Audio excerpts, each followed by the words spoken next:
for being here today. I am excited about this video. I had a friend comment and ask how we make our homemade butter. And that is something that I have thought about sharing for a while now. And so kind of just gave me the nudge to do that. And so take you along a day in the life on the farm and how we milk the cow and make our own homemade butter.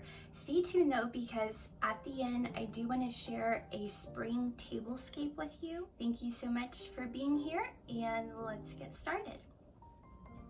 So after we started our journey of the milk cow, my sweet mama passed down to me something that an elderly lady in her church had given to her, and we do not use it.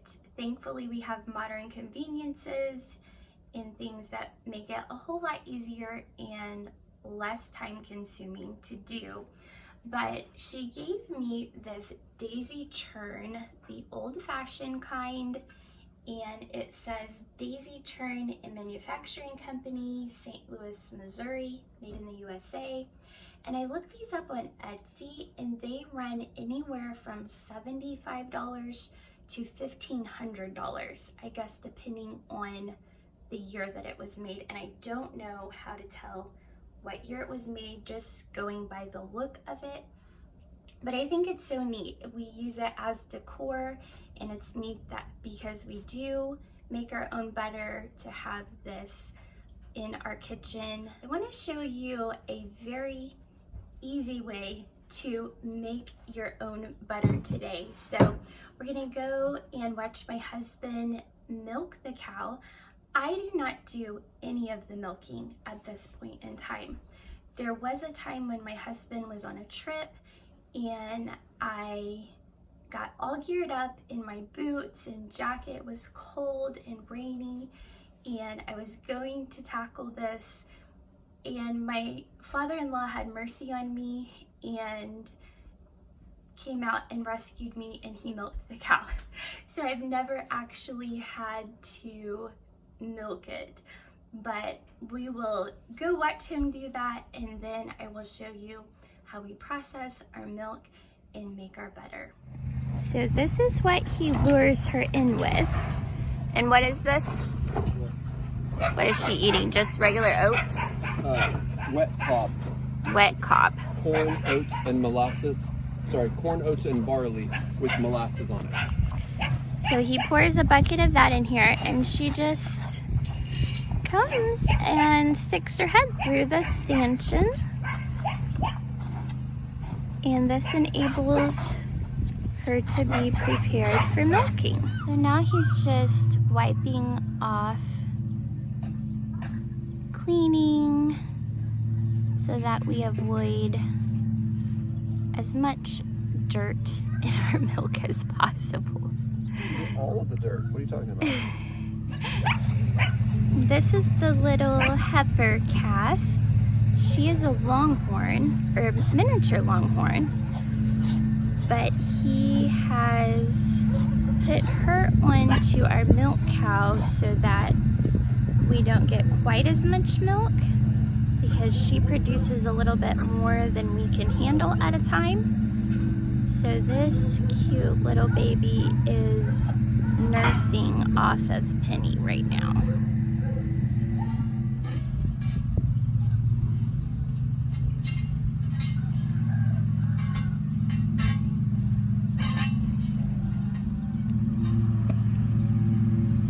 So typically we get like a gallon if we separate her soon enough, right? Yeah.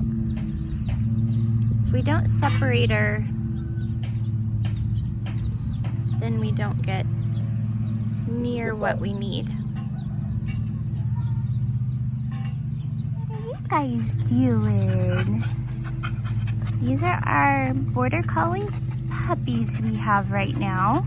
Sets. This is the bigger, the older ones, and these are the smaller ones.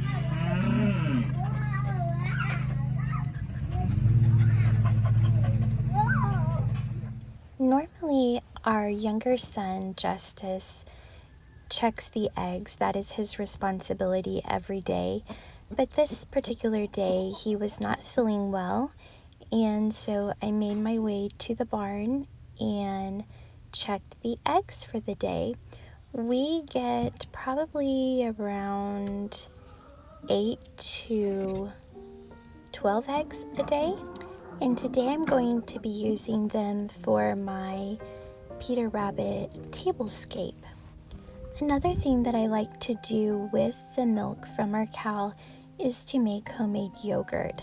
I just bought this yogurt culture online, and then I make it in the Instapot with our fresh milk. Maybe I'll show a tutorial on that sometime, but it makes a wonderful, healthy, delicious snack or breakfast. And so that is another thing we do with our fresh milk. So this is the milk we ended up with. Like I said, we didn't get near a gallon today. If we separate in the morning, then we will get more. And then I'm just going to, well, this is the stainless steel bucket that we use. This has worked out so well. And I wash it in our dishwasher sometimes if I have room. And then just the stainless steel like coffee filter. And then we use the gallon glass jars or half gallon, depending on what size we need. And I'm just going to filter the milk through that.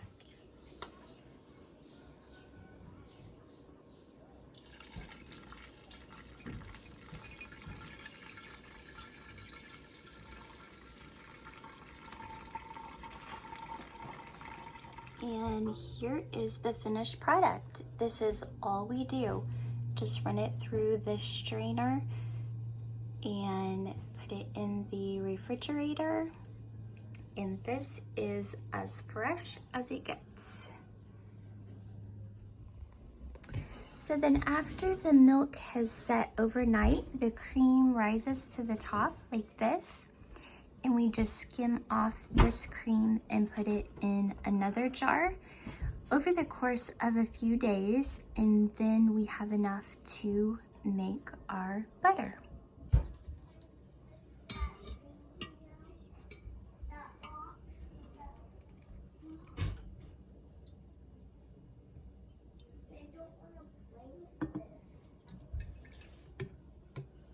So we use our Blendtec blender. You could also use a Vitamix or any type of blender actually.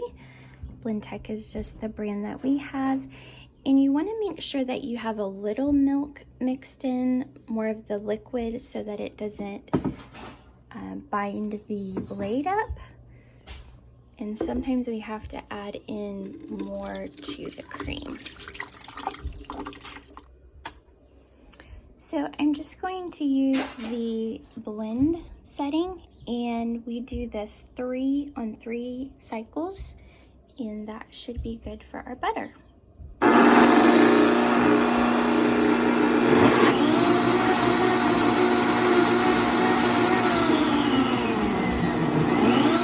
So after 3 cycles, this is what it looks like. And then we will begin the process of rinsing it. Okay, I'm sorry. I did it 3 and that wasn't enough, so I did it 2 more. And then now you can start to see as I push the butter over, then it leaves the liquid. And this is the consistency we want it to be to start rinsing it and straining the liquid off. So I just scoop it over to the side, all of the butter, and then I will pour the liquid off and begin rinsing. And I'll show you what that is like. So this is the liquid that I poured back off of the butter. And we will feed this to our animals. This is still good. It just is more like skim milk.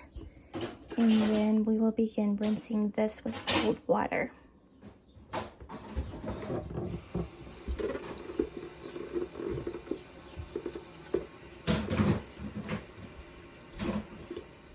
My father-in-law made us this really neat butter mold. This has our brand on it from our Longhorns.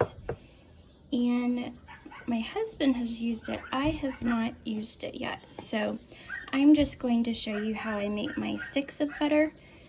But sometime I will show you the butter after it's been in this mold. But I just take nonstick parchment paper and cut some small pieces, and then I make a stick of butter and roll up in this, and then I put that in the freezer until I'm ready to use it.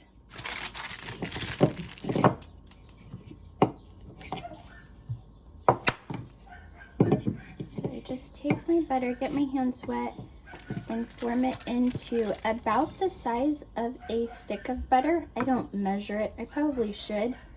I just kind of go by sight and form it into the shape of a cube of butter, and then wrap it up in this and put it in the freezer.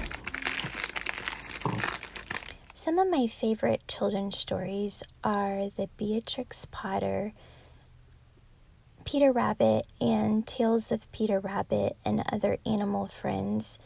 Notice the blue and white dishes in that particular picture. That's going to be significant in our tablescape today. But recently I purchased a little dress that had Peter Rabbit on it, and it just got me thinking about doing a spring table with the theme of Peter Rabbit. And so I had these blue, actually they were my in-laws, but they were not using them. They were just at the shop. And so I washed those up. And then my mother-in-law has these beautiful blue and white dishes. These are the ones they use every day. And I did not realize until I borrowed them today that they're actually ironstone. And these are the ones that they have had ever since I have been in the family. And I think they're beautiful, and I think they make such a beautiful addition to this table setting. I've just been thinking of the blue and white and loving it more and more. So I saw an idea where you take folded cloth napkins and fold them like so, as I am doing here. These are the eggs from our chickens. And just place it in the middle and then tie it with some sort of ribbon, and then it makes like the Peter Rabbit ears once you get it tied and pulled apart. And I thought that was so cute and natural looking, and so I did that to go on each of the plates.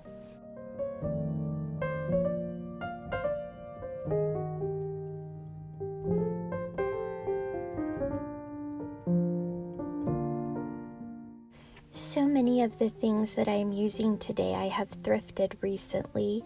This is the little bee basket that I thrifted back at Christmas time. I have this little rabbit that I have had for several years because he reminded me so much of Peter Rabbit. And then I'm using the thrifted silverware that I showed in my last video.